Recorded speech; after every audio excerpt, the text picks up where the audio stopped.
nations not being very, how would you say, united over what to do in Libya, is it damaging, however, the one voice that the EU should have and damaging? No, I don't think so. I mean, we have what is ongoing with Resolution 1973 is a rather complex political, military, humanitarian, economic operation where different countries make different contributions within the context of the resolution.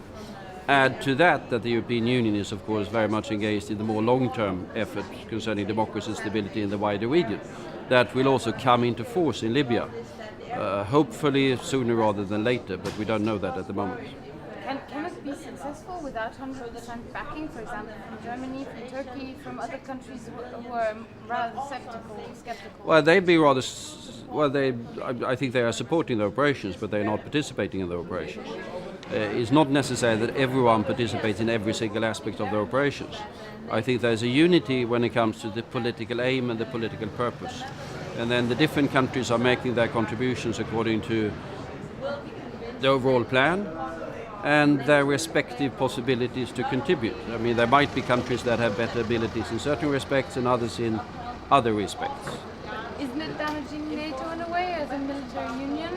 What does a compromise look like if there is a compromise today, for example? Well, let's see. I mean, what the NATO planning will be. I understand that the discussions in NATO are underway as we speak or during these days. So I don't know exactly what will be the outcome there. Do you think there is any still hope for a political solution in Libya? And if yes, well, there has to be a political solution in Libya. There's no other thing, because what is required is to build the post-Gaddafi Libya, and that is a political undertaking, which will require sort of a broad national dialogue on the setting up. I mean, this is a country that, take the contrast with Egypt, for example, where Egypt has had a constitution which is now being amended.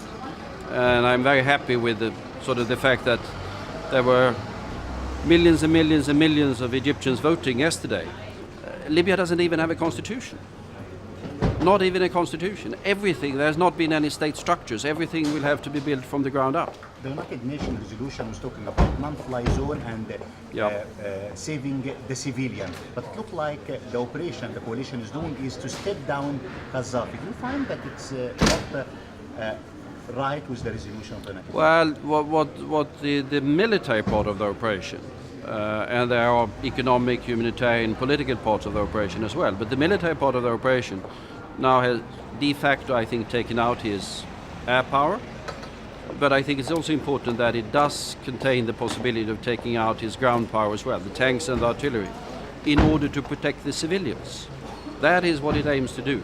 Then that paves the way for the political solution, which is getting rid of Gaddafi, building a new Libya. But it's important to understand that it's a multifaceted operation, political, military, humanitarian, economic, where the military things is attracting the attention at the moment, but where the decisive to build a new Libya is going to be something else further down the road.